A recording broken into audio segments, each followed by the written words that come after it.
There are two poems here by the celebrated Israeli poet Yehuda Amichai, of world fame. I recently found an announcement among my papers of when he was here in 1995. He spoke 1995. He spoke here at BJ, at SPSA. It was a remarkable Motzei Shabbat when he spoke and read from his poems. So here's a poem, or two poems about memory. The first one, העולם מלא זכירה ושכחה, כמו ים ויבשה. לפעמים הזיכרון הוא היבשה המוצקת והקיימת, ולפעמים הזיכרון הוא הים שמכסה הכל, כמו במבול. והשכחה היא היבשה, מצילה כמו הררת. The world is filled with remembering and forgetting, as it is with sea and dry land. Sometimes memory is the dry land that is firm and founded, and sometimes memory is the sea that covers everything, like in the flood, and it is forgetting that is a dry land, like Ararat. The liturgy tells us that God is Zocher kol hanishkachot. God is the one who remembers all that is forgotten. In the divine thought, everything, all that ever happens since creation, all the memories live forever. Nothing is erased from God's memory.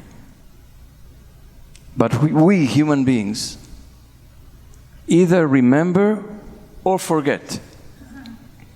Remembering and forgetting are two sides of the same coin.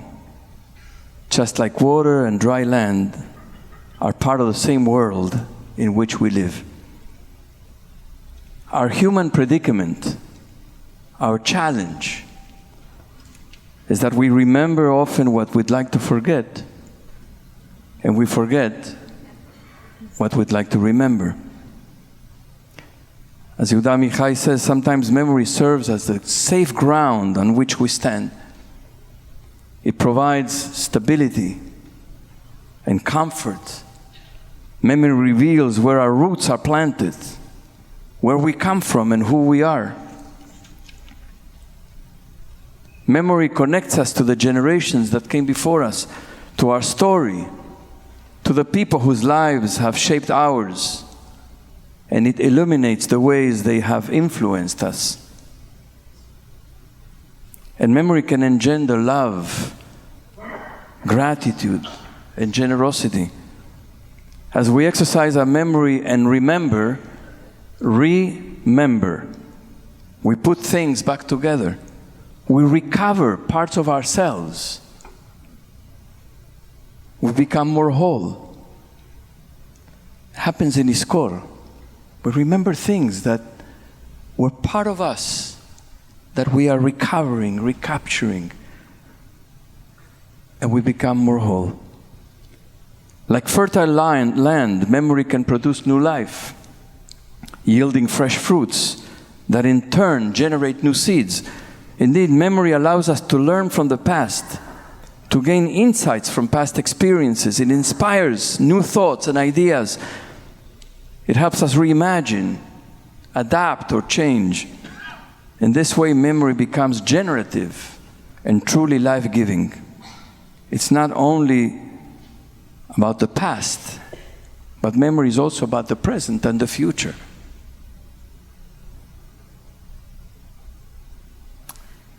And like in the poem, sometimes memory is like a sea that turns into a torrent, a flood that destroys everything in its path. We drown in fear, in pain, in regret, in guilt, in shame, in rage. In those moments,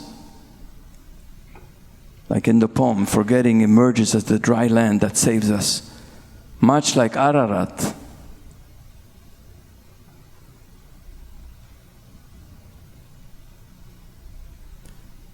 And that's when forgetting becomes a uniquely human privilege, distinct from God. God can't forget, doesn't forget. Imagine all the painful things in God's memory. But we can forget, and sometimes forgetting, as Yehuda Michai says, is the dry land that saves us from the flood of memory. You may recall that according to the Torah, in the book of Genesis, Mount Ararat is where Noah's ark comes to rest after the flood, when the waters recede. During the flood, Noah and his family and the animals are shut in, imprisoned in the ark. The Midrash says that Noah constantly prayed the words of the psalm with profound angst. Otzia mimisgar nafshi. Otzia mimasgar nafshi. Release my soul from the prison. Sometimes memory can be a prison. Like Noah, we get trapped inside the ark of our memories. We feel claustrophobic. We desperately look for a door, a window, a way to escape. Finally, in the story of Noah, the waters of the flood recede, and the ark is on dry land. God tells Noah, "Tzeh min hateva," come out of the ark. Noah and his family step out on dry land. Imagine their feelings as they looked at the empty, desolate landscape. Can you imagine the terror that what once occurred might happen again? How they were haunted by memories of destruction and devastation? The Torah tells us that Noah began to till the soil, becoming the first person to plant a vineyard. And then he drank the wine and became drunk. He just wanted to forget. Much like we sometimes wish to emerge from the flood of memories that pursue and torment us, to find dry land and simply forget. And when we are able to put those memories to rest, and we forget them, we can finally breathe and rest. I'd like to look at the second poem, still on page 5. ומי יזכור? ובמה משמרים זיכרון? במה עמוקה? ומי יזכור? Will someone inherit our memories and carry them when we won't remember any longer?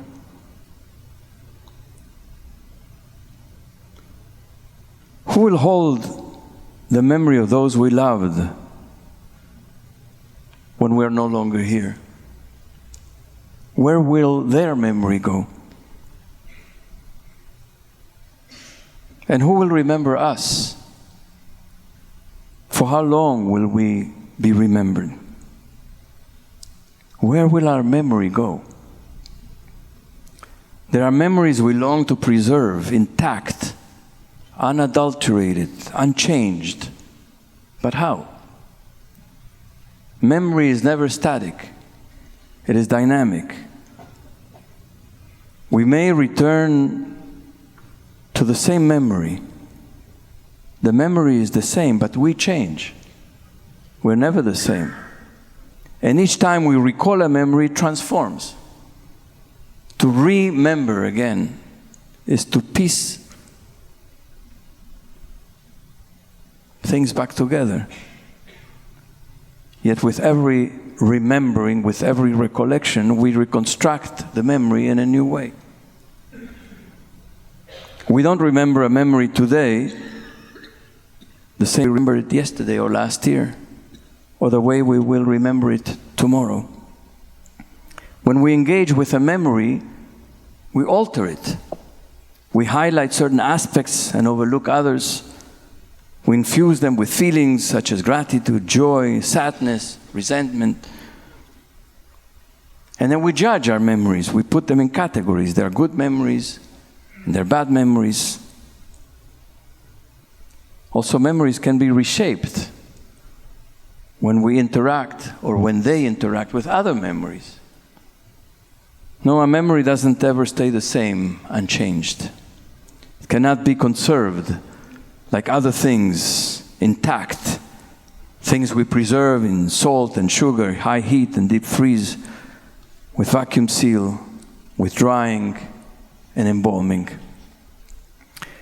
With characteristic wit and irony, Yehuda Amichai highlights the paradox of remembering. The only way to preserve memory is through forgetting,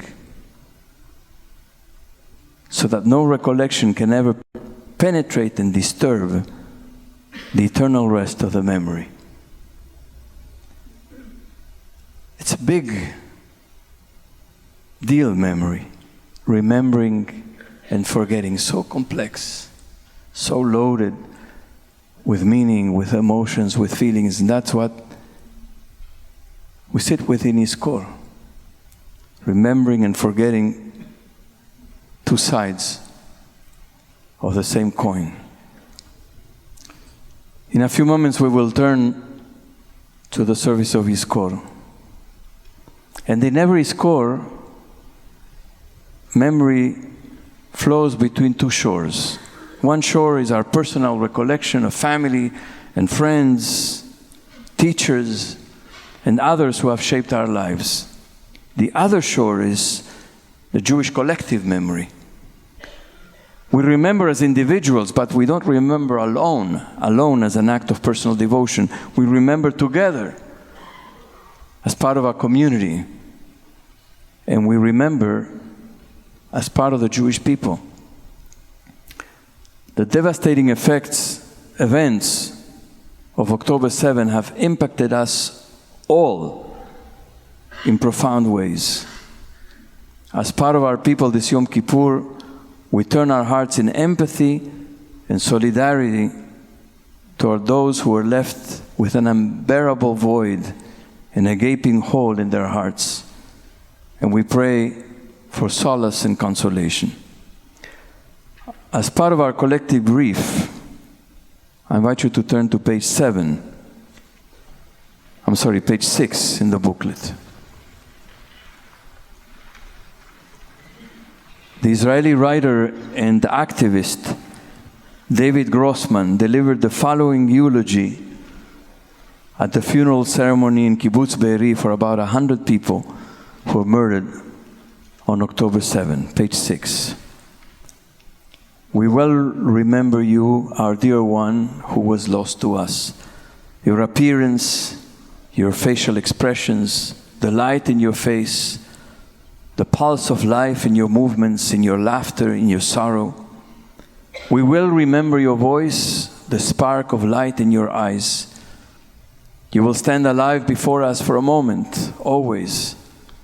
We will remember your thoughts and opinions, the value you gave to people, what always was and will always be, you yourself, the one, the unique. Every day we will mourn what was cut short with you, the years of life, the future you could have had, the occupation you could have chosen, learned from and enriched with your wisdom, the people you could have loved, the family you could have built, the small pleasures of life and also the hardships and sorrows, life in all its fullness. And we will remember your death and how cursed and horrifying evil struck you. And we will cry the words of the poet Chaim Nachman Bialik, let the blood pierce through the abyss. Let the blood seep down in the depths of darkness and eat away there in the dark and breach all the rotting foundations of the earth. Our dear one, something of us died with you. Something of you lives in us. Until the end of our days, we will carry you among us. Again and again, we will bring you to life in memory, in words, in tears, in the joy of our lives that will always be mingled with you, in all the greatness that you were, and in your absence.